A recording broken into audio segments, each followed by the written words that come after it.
Science fiction does allow us to foresee the unforeseen, to prepare us for the future, for the unpredictable future.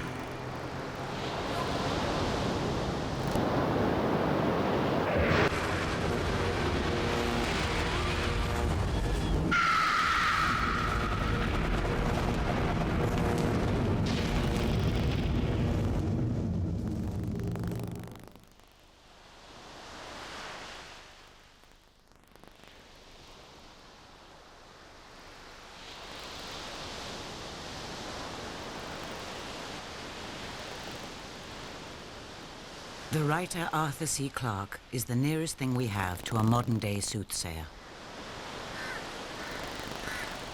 He is a one-man think tank, listened to by the United Nations, Microsoft, and NASA.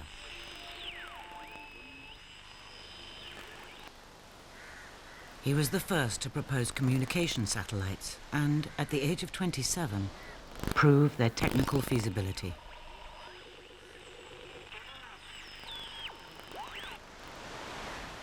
And 30 years ago, his script for the film 2001 was so ahead of its time, it helped kick-start research into artificial intelligence. This is a film about a young boy from a post office family in Somerset who left that world behind to become one of the most respected visionaries of our time.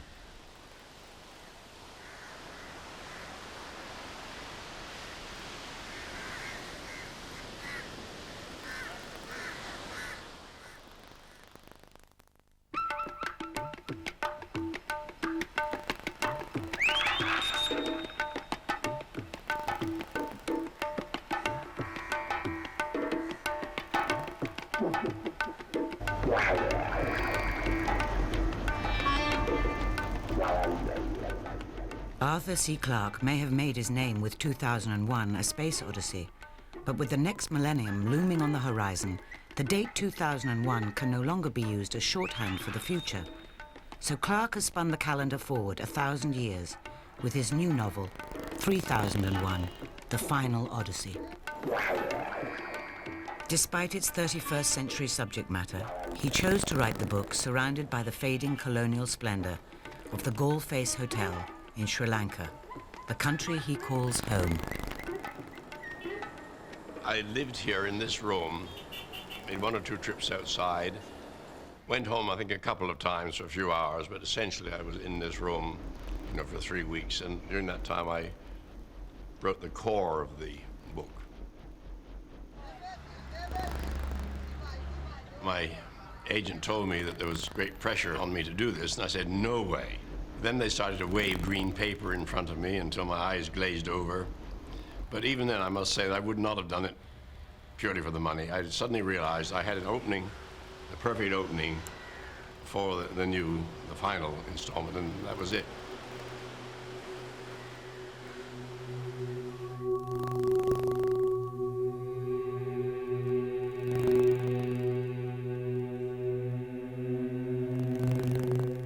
We are introduced to the strange new world of 3001 through the eyes of an astronaut revived after floating frozen in space for 1,000 years.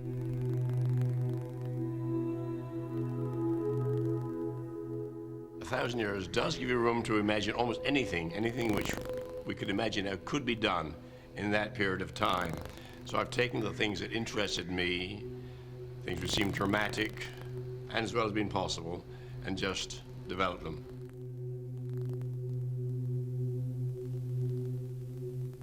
Clarke conceives of a world in which, amongst other things, animals are biologically engineered to create a new generation of domestic servants. People exchange information through palm-to-palm contact as much as by talking. And improved global business and communication links have led to the abolition of all time zones.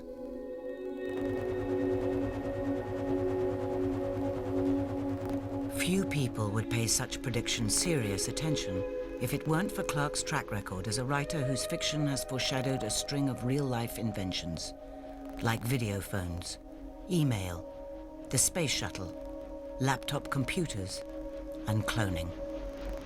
This is a sign of person that the world needs a lot more of.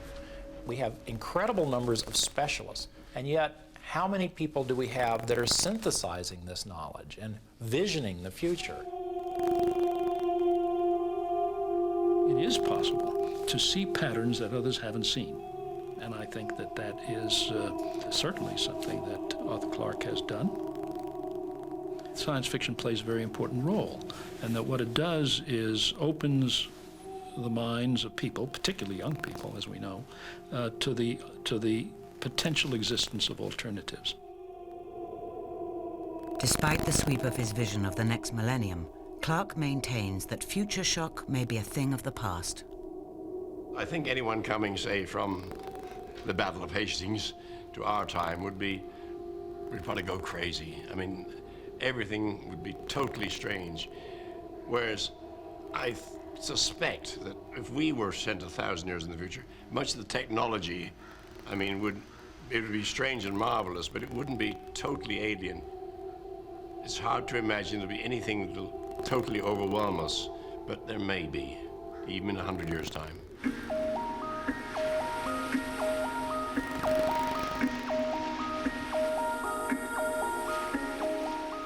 Throughout his life, Clarke has used his science fiction imagination as a lever on the real world, thinking the unthinkable. As when, some 50 years ago, he was responsible for revolutionizing modern communications. Towards the end of the war, I got this idea of using satellites as relay stations. British television started just before the war and was stopped, of course, when the war began. So I'd seen some television and realized, of course, that the range of ground-based transmitters was very limited because of the curvature of the Earth. So obviously, the higher you could get, the better. If you could get right out into space, you could cover half the Earth in one go.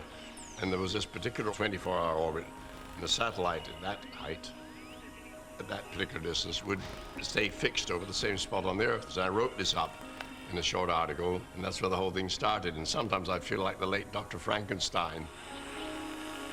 Now, years later, communication satellites fly through space in what is known as the Clarke orbit, and the satellite barons like Rupert Murdoch and Ted Turner still consult with the man who made their business possible in the first place.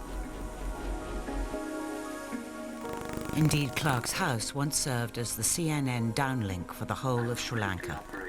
And all my circuits are functioning perfectly. He is, in fact, living in the electronic cottage and is a symbol of the potential, of the possibility of living anywhere and still being plugged into the world of change and advancing technology.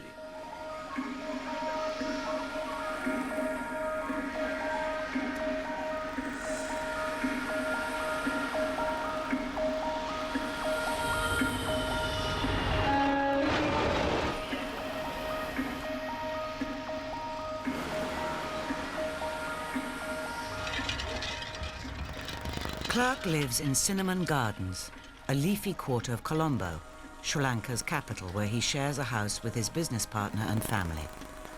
There he's spent most of his writing career behind a small desk, thinking the big ideas, which have made him the country's most famous resident. Wonderful guy. I like the people, and it's a beautiful country, and it really has everything. Yeah, okay, so that to Rascalen.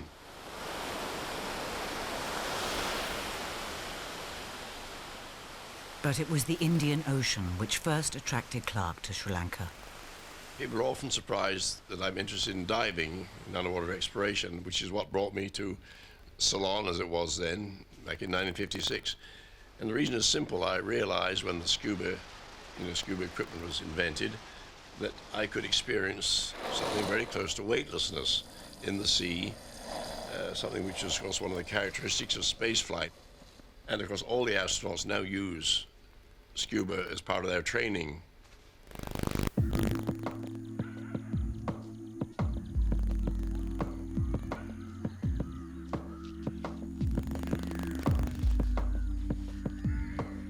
You can really see how in this tropical paradise, away from all the sort of concerns and theorems and prejudices of Western society, he comes up with these crazy ideas, then runs with them and ends up with something that's a diamond-like center of a new invention or a new way of looking at the universe that no one's really ever thought of before.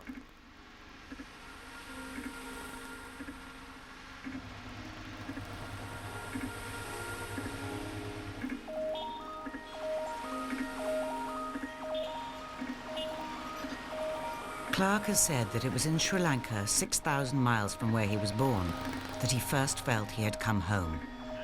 He left behind the England of the 50s and a childhood in rural Somerset. We're an old post office family. My mother was a post office telegraphist, and she could still read and send Morse at quite an old age.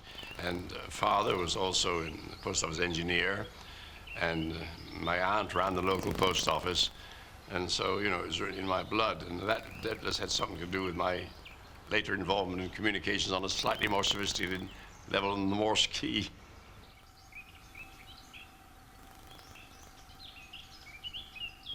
I was born in Minehead, and then I moved inland to Taunton, to the family farm, where I spent most of my youth. Didn't help much on the farm, I'm afraid, because I was too busy reading science fiction magazines.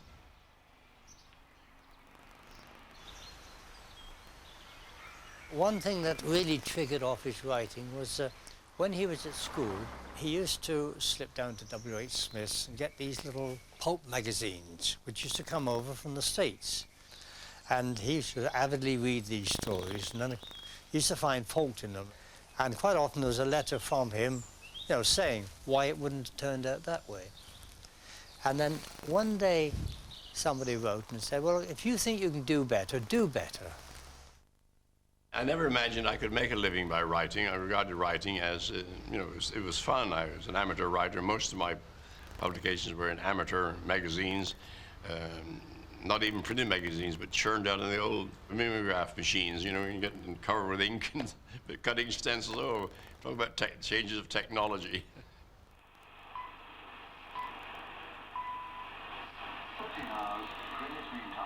In his long career as an author, Clarke has published over 80 books, winning acclaim for novels like Childhood's End and Rendezvous with Rama, and becoming the best-selling science fiction writer in the world.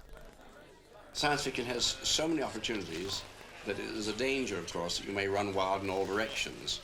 But I can't understand any intelligent person not enjoying science fiction. In fact, if anyone doesn't enjoy science fiction, says they don't like it, don't understand it, there is something wrong with them. Invalid directory, that's funny. Oh, of course, yes. It's hard to find a writer of the current generation, that is, writers who are now, say, in their 30s, who can look at science with the same kind of delight and pleasure and awe that Clarke does. Here in this London suburb, space scientists, industrial designers, and conceptual artists from all over the world are gathering at the MGM studios. For the film 2001, Clarke collaborated with director Stanley Kubrick, writing the screenplay and novel in tandem, as well as acting as a scientific advisor. To contribute their knowledge, their ideas, their visions, to advise and consult in the filming of Stanley Kubrick's 2001, A Space Odyssey. Well, visually it's breathtaking. It was so stunning and looked like nothing else that had been made.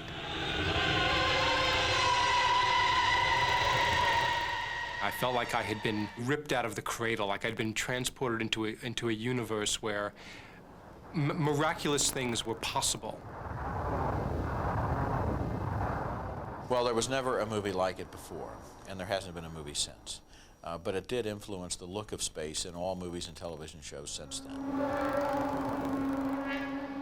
In a way, 2001 is timeless. It's sort of in a time warp of its own. Stanley said, I want to make the proverbial good science fiction movie, implying that there hadn't been any up to that date. Given the literally cosmic dimensions of the film, Clarke and Kubrick were determined to root it in some kind of scientific reality. Enormous efforts went into accurately visualizing the universe beyond the thin, protecting veil of the Earth's atmosphere. The details are what matter, even if you're not aware of them at the time. We worked together and brainstormed and developed ideas and threw away, most of them, and another thing eventually evolved over a period of almost 4 years.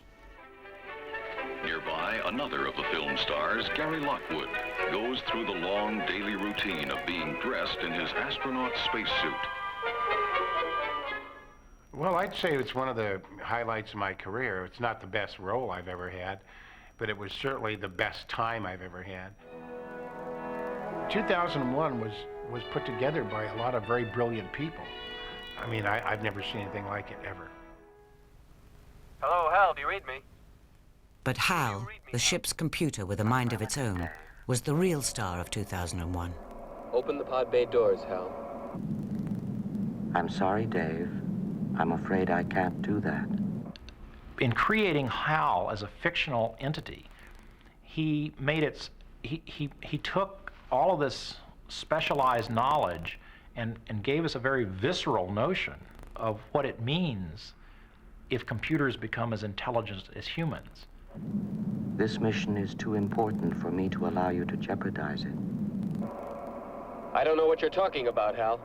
So to think forward far enough to imagine a computer that can do natural language and reasoning, even scheming, a computer that is capable of dealing with ethical dilemmas, that's very out there for 1968, and yet many of the areas of artificial intelligence are moving in exactly those directions.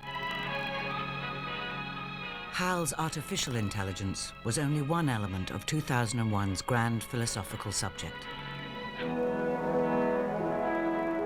On the human side, we are concerned with nothing less than man's place in the universe and his possible position in the pecking order of cosmic intelligence.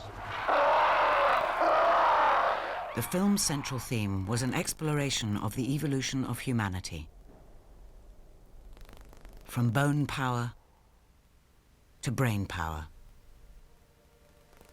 From ape to human, to artificial intelligence and beyond. But 2001 left its first audiences perplexed. It did contain all sorts of subtleties, and a lot of people were baffled at the first viewing. In fact, the initial reaction to the film was very strange. I mean, it was disastrous in many ways.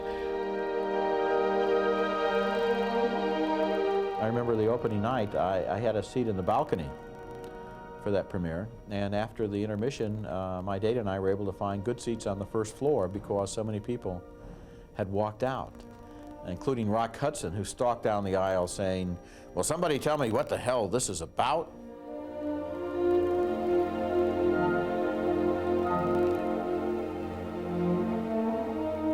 We premiered in Washington, we premiered in New York City, we were raked by the critics, no one liked us. One MGM executive after the first screening said, well, that's the end of Stanley Kubrick.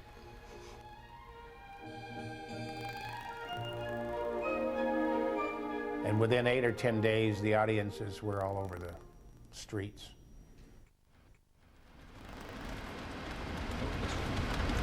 I'm going to have an electronic mutiny on my hands. It just says ready, you see, and it's really okay, but when I press and I change to try to get going, nothing happens. Ah.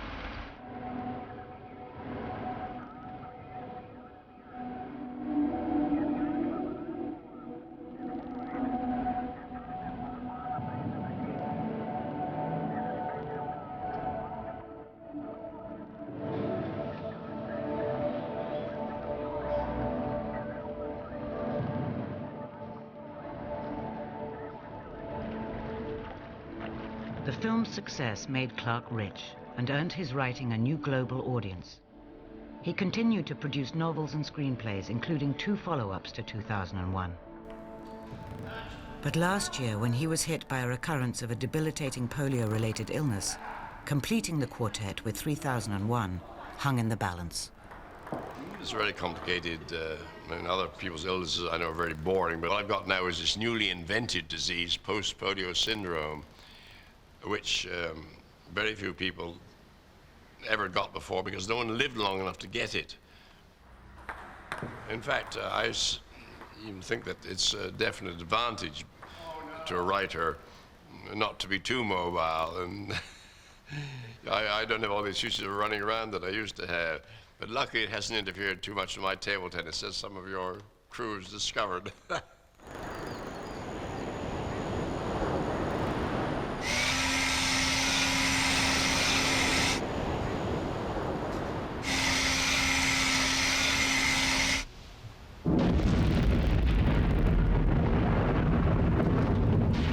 A small TV black and white camera onto my telescope instead of the normal eyepiece, and I can sit here in my office and look at the image on the TV screen, and with a couple of levers I can fly over the face of the moon as though I'm in a spaceship.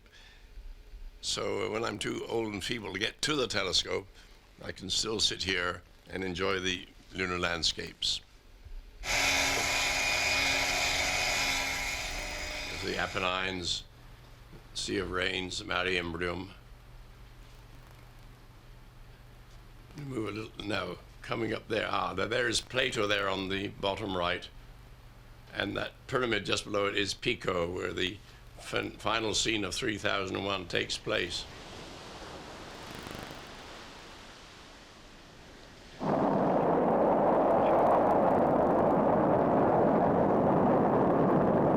In 1969, riding high on the popularity of 2001, and with a growing reputation as a good communicator with a boldly scientific imagination, Clarke was the obvious candidate to help cover the moon landings for American TV.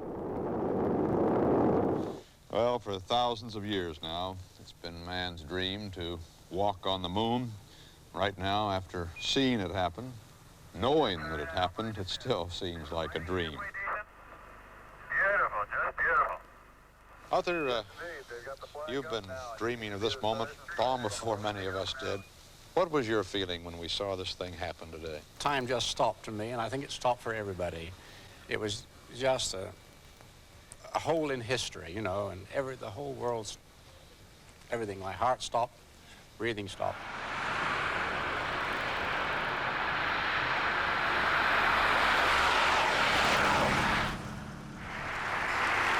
And welcome to Cyberfest. And welcome to people watching and listening all over the world on the World Wide Web, including Mr. Arthur C. Clarke in Sri Lanka, who will be joining us later by the miracle not only of the internet, but also of the communication satellites that he was the first to propose. Clarke's unorthodox yet influential writing career was officially recognized in America earlier this year, when scientists, celebrities and fans from around the world convened to pay tribute to this far-sighted thinker and his new work, 3001. Mr. Arthur C. Clarke.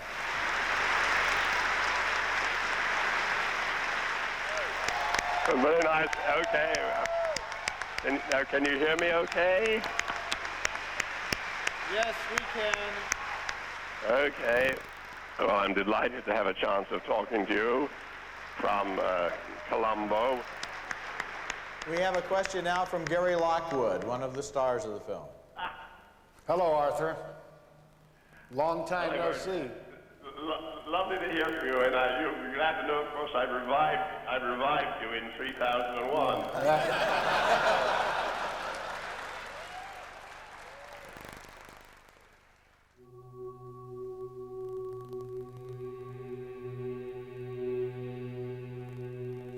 In 3001, Clarke revives the astronaut Frank Poole, who was attacked by the rogue computer HAL 1,000 years earlier and was last seen drifting in space, air supply severed and presumed dead.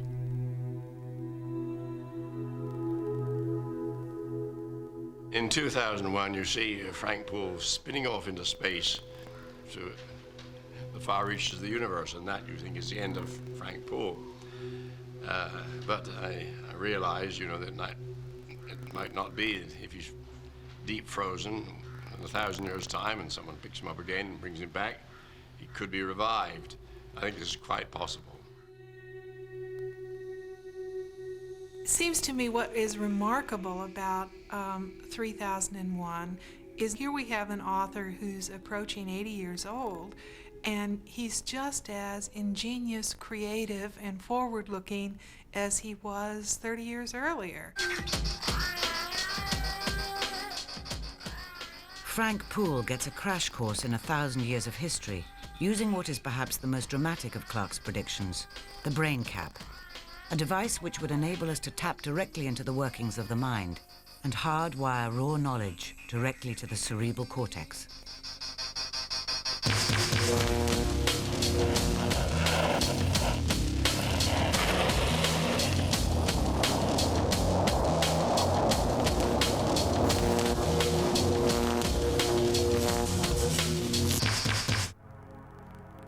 Well, the idea of the brain cap, I think, is quite reasonable. I imagine you'd have to have a helmet of some kind, closely fitting, and I suspect you'd have to put nano probes through the skull, which would be quite painless. It'd be so fine. I think one day it may be possible to tap into our thoughts. After all, the brain is some kind of electrochemical computer. We're already experimenting with reading, the neural currents in the brain, and in principle one could have inputs and outputs as to an ordinary computer. And then the possibilities, of course, are enormous. But perhaps the real surprise in 3001 is that Clarke retains a near religious faith in scientific progress, even as the 20th century draws to a close and ever fewer people are convinced technology can deliver easy solutions to the problems of the next millennium. There is an optimism in his writing, and it grows, I think, from his belief that finally problems will yield to scientific solution. My writing is almost always optimistic.